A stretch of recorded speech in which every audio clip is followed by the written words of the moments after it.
Aunty की तेल से मालिश करते हुए उनके साथ नागराज और गुफा वाला खेल खेला।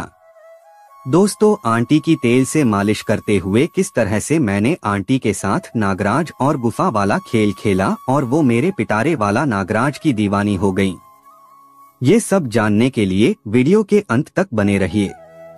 फ्रेंड्स, मेरा नाम सन्नी है। मैं दिल्ली का रहने वाला हूँ।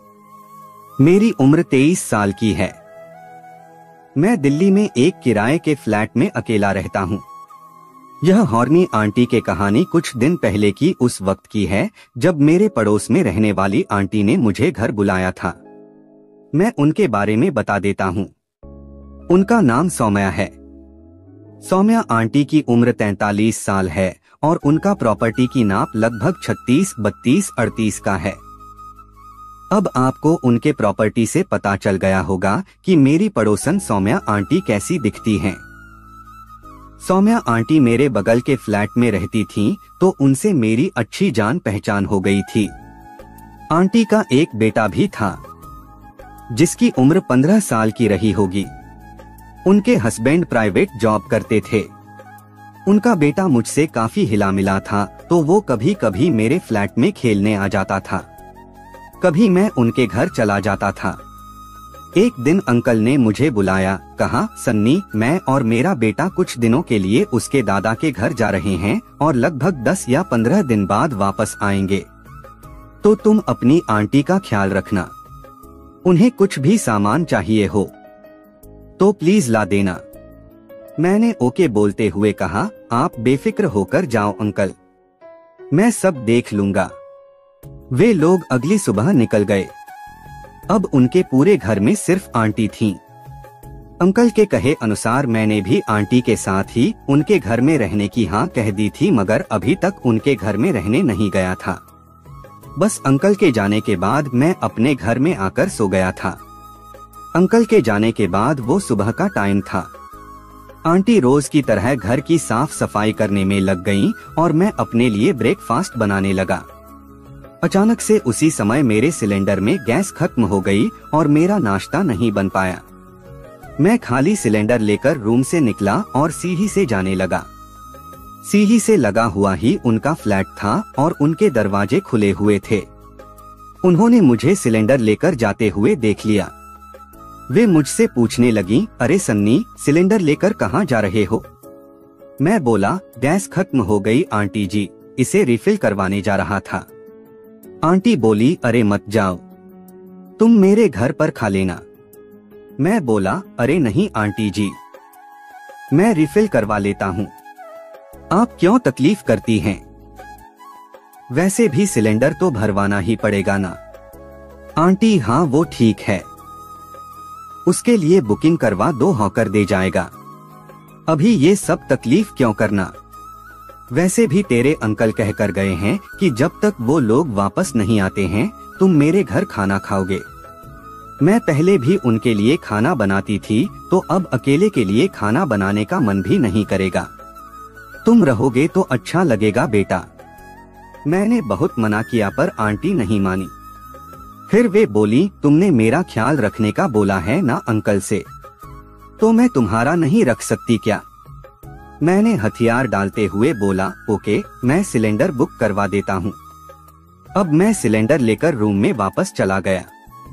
फिर थोड़ी देर बाद आंटी आई और पैसे व लिस्ट देकर बोली, बेटा बाजार से थोड़ा ये सामान ले आओ। मैं पैसे व लिस्ट ली और लेने चला गया। जब मैं वापस आया तो उनका दरवाजा बंद था। मैंने डोरबेल बजाई। आंटी की अंदर से आवाज आई, मैं नहा रही हूँ, दरवाजा खुला है, अंदर आ जाओ। मैं अंदर गया और सामान किचन में रखकर बोला, आंटी सामान रख दिया है, मैं जा रहा हूँ। आंटी बोली, अरे सुनो तो सन्नी, मैं तौलिया लाना भूल गई हूँ, तो प्लीज दे दोगे क्या? बेडरूम में है। मैंने कहा, ठीक है आंटी, मैं देता हूँ। मैं बेडरूम में गया तो देखा कि बेड पर उनकी एक ट्रांसपेरेंट नाइटी और आम रखने वाली झोली रखी थी। मैंने आम वाली थैली को टच किया, फिर तौलिया लेकर आंटी को दे दिया और बोला, मैं जा रहा हूँ। वे बोली, ब्रेकफास्ट रेडी है, बैठ जाओ। खाकर जाना। मैंने कहा मैं नहाया नहीं हूँ अभी। वे बोली यहीं नहा लेना। मैंने कहा मैं कपड़े नहीं लाया हूँ। वो हंसकर बोली पागल, कपड़े लेकर आ जाओ ना। मैंने बोला अरे तो मैं अपने ही रूम में नहा लूंगा ना। वे बोली क्या ये तेरा घर नहीं है? मैंने कहा ऐसी बात नहीं है। आंटी बोली जाओ कपड़े लेकर आओ और जल्दी से नहा लो, मुझे बहुत भूख लगी है। मैं अपने कमरे में गया, कपड़े लिए और उनके दरवाजे के पास जैसे ही आया, मैंने उसी नाइटी में आंटी को देखा। मेरे तो होश उड़ गए। क्या माल लग रही थी आंटी। उनकी उस नाइटी में से सब कुछ दिख रहा था। आम वाली लाल थैली, उनका गोरा जमीन, आह मेरा तो मूड बन गया था। उनके गीले बाल देखकर पिटारे में बंद नागराज फनफनाने लगा था।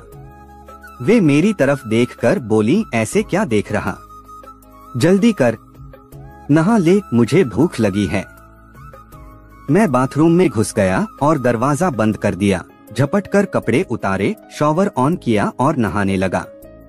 मेरी नजरों में आंटी का रूप घुस गया था तो पिटारे से नागराज को हाथ में लेकर सहलाने लगा। उनको सोचकर नागराज को सहला ही रहा था कि तभी मैंने देखा कि सामने आंटी की गीली डबल रोटी वाली थैली पड़ी है। फिर क्या था, मैंने उस थैली को नागराज पर रखा और उनके नाम से नागराज को सहलाने लगा। थोड़ी देर बाद आंटी ने आवाज दी आज ही नहा लेगा या नहीं। मैं होश में आया और जल्दी से नहाकर बाहर निकल आया। मेरा नागराज जहरीला पदार्थ छोड़ दिया था। मैं जल्दी जल्दी में उन आमों की थैली से अपना नागराज वाली जहर धोना भूल गया। फिर हम दोनों ने नाश्ता किया। मैं नजरें झुकाकर खा रहा था। तभी आंटी ने पूछा क्या हुआ। मैंने उनकी तरफ देखकर कहा कुछ नहीं। मेरी नजर तो आम वाली थैली में थी, वो आंटी ने देख लिया और समझ गई। वे बोली तुम मेरी नाइटी की वजह से ऊपर नहीं देख रहे ना। अरे क्या बोलूं सन्नी, एक तो बहुत गर्मी है, ऊपर से सारे कपड़े धो चुकी हूँ। अब ये सब अपने बेटे के सामने तो पहन नहीं सकती, तो सोची कि आज पहन लेती हूँ। पर मैं समझ गई तुमको अच्छा नहीं लगा, मैं जाकर बदल लेती हूँ। वे उठी तो मैं बोला अरे नहीं ठीक है, सच में गर्मी तो है, पर मैंने आपको कभी ऐसे देखा नहीं था तो जरा शर्म आ रही थी मुझे। इस पर आंटी हंसने लगी और बोली लड़के भी कहीं शर्माते हैं। मैं बस मुस्कुराकर रह गया। फिर आंटी बोली ओके, मैं कुछ और डाल लेती हूँ ताकि तुमको अजीब न लगे। मैंने बोला अरे नहीं, आप पहने रहो, कोई दिक्कत नहीं है। फिर हम दोनों ने नाश्ता किया। मैं अपने रूम में आ गया। अपने बेड पर लेटकर मैं आंटी की थैली में भरी हुई आम और उनकी तरबूज को याद करके पिटारे से नागराज को सहलाने लगा। कुछ देर बाद मुझे नींद आ गई। दोपहर में आंटी ने मुझे फोन करके बुलाया, आ जाओ खाना तैयार है। मैं खाने आ गया। मैंने फिर से उनको ऊपर से नीचे तक पूरा देखा। वे मुझे देखकर मुस्कुराईं और हम दोनों ने खाना खाया। उस समय मेरी आंटी से कोई बात नहीं हुई और आंटी ने भी मुझसे बात न करके बस मुझे अपनी जवानी की नुमाइश करके दिखाती रहीं। वे कभी झुककर मुझे दिखाती तो कभी घूमकर अपनी तरबूज के जलवे दिखाने लगती। मेरा हाल बुरा था। फिर मैं अपने रूम में आ गया। शाम को आंटी ने बुलाया कि उनका कुछ सामान ऊपर तादान से निकालना है और बेड को थोड़ा खिसकाकर साइड में करना था। उनकी कोई चीज बेड के नीचे चली गई थी। मैं गया। पहले तादान पर रखी अलमारी से उनका सामान उतारा, फिर बेड साइड में खिसकाने लगा। बेड बहुत ही ज्यादा भारी था, साइड में नहीं हो रहा था। आंटी बोली रुक जाओ, मैं भी ताकत लगाती हूँ। फिर आंटी भी मेरे साथ ताकत लगाने लगी, तब भी नहीं हुआ। तो आंटी बोली सुनो सन्नी, तुम बेड के कोने वाले हिस्से को साइड में कर दो तो उतने में ही मेरा काम हो जाएगा। मैंने फिर से ट्राई किया मगर नहीं हुआ। आंटी बोली तू आगे से धक्का दे, मैं तुझे पीछे से पकड़कर धक्का देती हूँ, उससे हो जाएगा। तब आंटी ने मेरी कमर को पहले पकड़ा और धक्का लगाया मगर नहीं हुआ। फिर उन्होंने मुझे पीछे से जोर से पकड़ लिया, समझो एकदम हग करके कस लिया। इससे उनके थैली वाली पिलपिले आम मेरे पीठ पर आ रही थी, कहीं आमरस निकल न जाए। वो मुझे धक्का दे रही थीं, तो उनकी डबल रोटी वाला हिस्सा भी लग रहा था। मैं आंटी को महसूस करता रहा, उधर बेड को असर नहीं हुआ। अब आंटी बोली, तू हट, मैं आगे आ जाती हूँ, तू मुझे पीछे से धक्का दे। मैंने वैसे ही किया। मैंने उनकी कमर पकड़ा तो भी नहीं हुआ। आंटी बोली, अरे जैसे मैंने तुझे पकड़ा था वैसे पकड़ो। मेरा हाथ पकड़कर अपने पीछे से पूरा सटा लो, जिससे बेड शायद सरक जाएगा। मैंने आंटी को डॉगी पोजीशन में पकड़ा और धक्का देने लगा और पिटारे वाले नागराज को उनकी तरबूज में अड़ाकर जोर लगाने लगा। मेरा खड़ा पिटारे वाला नागराज उनकी तरबूज में पूरी तरह से घुस गया और मेरे दोनों हाथ उनके थैली वाले आमों पर जम गए। मैं आंटी को नागराज और गुफा वाला मुद्रा में आगे पीछे करके धक्का दे रहा था, जिससे मेरा पिटारे वाला नागराज उनकी तरबूज में घुसता जा रहा था। आंटी को भी सब समझ आ रहा था, पर वो बस स्माइल दे रही थीं। फिर मैंने और जोर का झटका मारा तो अचानक से बेड आगे को हो गया। उसी समय आंटी के मुंह से चीख निकल गई, आहा आराम से। मैंने कहा, लो आपका काम हो गया। आंटी ने भी कहा, हाँ, पर अभी देखती हूँ काम सही से हुआ या नहीं। फिर आंटी बेड के नीचे झुकी और सामान ढूंढने लगी। उनकी डबल रोटी वाली गुलाबी झोली में फंसी तरबूज मेरे एकदम सामने थी। मेरा बुरा हाल था। गरम आंटी जैसे ही उठी, उनकी तरबूज मेरे पिटारे वाले नागराज से टच हुई। उन्होंने पीछे देखा और स्माइल दे दी। आंटी बोली, चल अब बेड को वापस सही कर दे, मैं सामान रख कर आती हूँ। मैंने अकेले ट्राई किया, पर बेड सही नहीं हुआ। मैं कोशिश कर ही रहा था कि आंटी वापस कमरे में आ गईं। वो मुझे पीछे से पकड़कर बोली, रुक, मैं हेल्प करती हूँ। वो मुझे रगड़कर धक्का देती रहीं, मगर बेड को असर नहीं हो रहा था। हॉर्नी आंटी बोली, आगे मुझे जाने दे, तू मुझे पहले जैसे पकड़कर धक्का लगा। मैंने वैसे ही किया और आंटी को खींचने लगा, मगर बेड टस से मस नहीं हो रहा था। आंटी बोली, झटके से करो। मैं धक्के देने लगा तो मेरा पिटारे वाला नागराज आंटी की तरबूज में घुस रहा था और निकल रहा था। मेरा एक हाथ उनके एक थैली वाले आम पर था और दूसरा उनका जमीन दबा रहा था। आंटी बोली, जमीन पर नहीं, ऊपर, दोनों हाथ ऊपर ही रख लो। मैंने दोनों थैली वाले आम पकड़ लिए और पीछे से उनकी बड़ी से तरबूज में पिटारे वाले नागराज से धक्के दे देकर मजे ले रहा था। तभी अचानक से बेड सही हो गया और मैं पीछे दीवार से जाकर टकरा गया। आंटी मेरे ऊपर गिर गईं और उनकी कमर में और पैर में चोट लग गई, तो आंटी दर्द से कराहने लगी। मुझे भी कमर में चोट आई थी। आंटी पूछने लगी, सन्नी तुझे लगी तो नहीं? मैंने कहा, ज्यादा नहीं, हल्का कमर में लगा है। हम दोनों कैसे भी करके उठे। आंटी बोली, सॉरी, मेरी वजह से तुमको चोट लग गई। मैंने बोला, कोई बात नहीं। फिर मैंने आंटी को सहारा देकर बेड पर बैठाया और खुद भी बैठ गया। आंटी बोली, मेरी कमर और पैर में दर्द हो रहा है। मैंने कहा, आप आयोडेक्स लगा लो। वो बोली, वो तो है ही नहीं। मैंने कहा, कोई दर्द की गोली हो तो वो खा लो। वो भी नहीं थी। मैंने कहा, मैं अपने रूम में चेक करके आता हूँ। वे बोली, हाँ जल्दी जा, दर्द बहुत ज्यादा हो रहा है।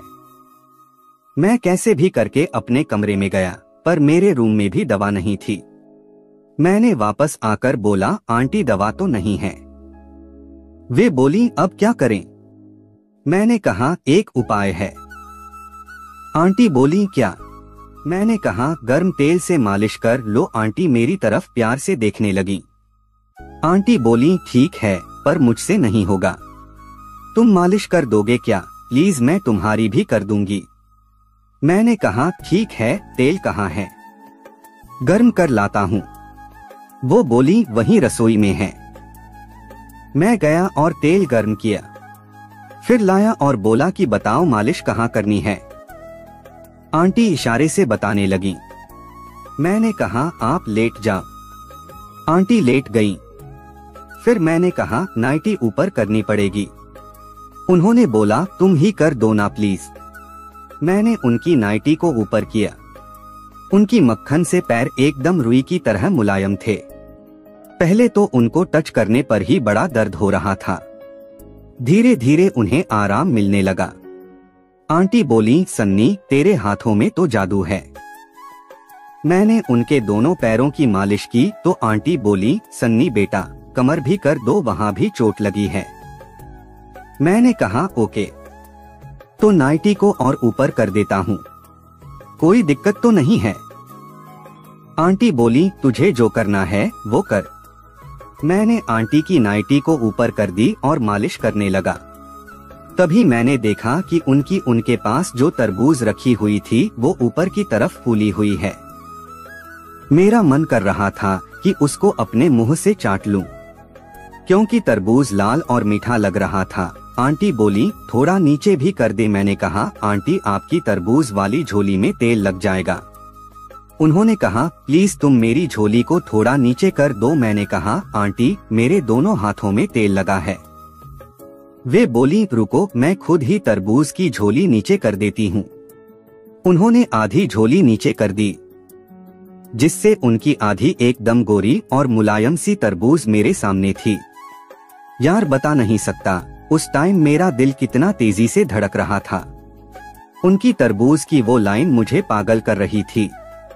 आंटी बोली क्या हुआ, रुक क्यों गया, अब थोड़ा नीचे तक लगा दो ना, मैं तुम्हारे में लगा दूंगी।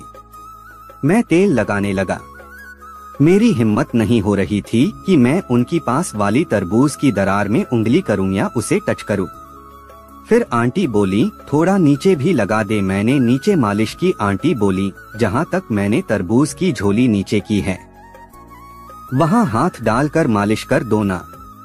मुझे तो मानो मन की मुराद पूरी होती सी लगी। मैंने हाथ में ज्यादा तेल लिया और उनकी पास वाली तरबूज को टच करने ही वाला था कि आंटी बोली सन्नी थोड़ा तरबूज के छेद पर भी लगा देना, वहां भी चोट लग गई है। मैं उनके मुंह से तरबूज शब्द सुनकर हैरान था और पागल सा हो गया था। सच में बहुत सॉफ्ट था। मेरे हाथ लगाते ही आंटी की पास वाली तरबूज ने जरा कसमसाहट दिखाई। मुझे मजा आ रहा था।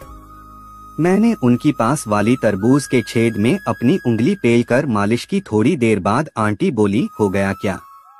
मैंने कहा हाँ। आंटी उठने लगी। मैंने कहा आंटी आपकी नाइटी और झोली में तेल लग जाएगा। वे बोली हाँ पर कोई बात नहीं। सच में सन्नी तूने मेरा सारा दर्द गायब कर दिया। अब तू लेट जा, मैं तेरी भी मालिश कर देती हूँ। मैं लेट गया। वे बोली बता कहाँ लगाना है, चोट किधर लगी है। मैंने दिखा दिया। फिर आंटी ने अपनी तरबूज वाली झोली खोलकर मेरे मुंह के पास फेंक दी और बोली मैं और तेल लेकर आती हूँ। मैं उनकी तरबूज की महक ले रहा था। आंटी आई और बोली कि टी शर्ट ऊपर कर दे। मैंने कर दिया। आंटी तेल डालकर लगाने लगी। तभी आंटी को पता नहीं क्या हुआ, उन्होंने मेरी पास वाली झोली भी खोल दी और मेरे तरबूज वाली झोली भी नीचे तक सरका दी। मैंने कहा ये क्या। वे बोली वहां भी लगी होगी, तू लेटा रह, मैं कर रही हूं ना। आंटी मेरी तरबूज की मालिश करने लगी। कुछ देर बाद वे बोली जरा रुक, मैं बेड पर बैठकर मालिश करती हूँ। मैं बेड के साइड में लेटा था। आंटी ने अपनी नाइटी उठाई और मेरी तरबूज पर अपनी तरबूज रखकर बैठ गईं और मालिश करने लगी। उनकी पास वाली तरबूज मेरी पास वाली तरबूज से रगड़कर इतना ज्यादा मजा दे रही थी कि क्या बताऊं। मेरे पिटारे वाले नागराज नीचे बेड में घुस रहा था। आंटी अपनी तरबूज को कुछ तेजी से मेरी तरबूज पर रगड़ने लगी और साथ में वो तेल भी लगा रही थी। कभी वो अपनी तरबूज से मेरी पीठ तक की मालिश भी कर रही थी। उनकी तरबूज के पास काफी गीला हो गया था। इसका मतलब था कि शायद वो झड़ गई थी। फिर हम दोनों सो गए और यह सिलसिला आज तक चल रहा है। आज भी मैं उनको प्यार से रगड़ाई करता हूँ। वो मेरे पिटारे वाले नागराज की दीवानी हैं। तो दोस्तों ये थी हमारी आज की कहानी। उम्मीद है इस कहानी को आपने पूरा जरूर सुना होगा और ये कहानी आपको जरा भी पसंद आई हो। वीडियो को लाइक और चैनल को सब्सक्राइब करना ना भूले और ऐसी ही मनोरंजक कहानी सबसे पहले सुनने के लिए बेल आइकॉन को भी ऑल पे सेट कर ले। और इस कहानी से हम किसी को भी बुरा या गलत संदेश या राह नहीं दिखाते, आप सभी इसे सिर्फ मनोरंजन हेतु ही देखना। और इस कहानी को पूरा सुनने के लिए आप सभी का दिल से शुक्रिया। और प्रस्तुत कहानी पूर्णतः काल्पनिक कथा है। इस कहानी के पात्र, स्थान और घटनाएं काल्पनिक है। इस कहानी का उद्देश्य सिर्फ शिक्षा, प्रेरणा एवं मनोरंजन प्रदान करना है। किसी की धार्मिक एवं सामाजिक भावनाओं को ठेस पहुंचाना हमारा उद्देश्य नहीं है।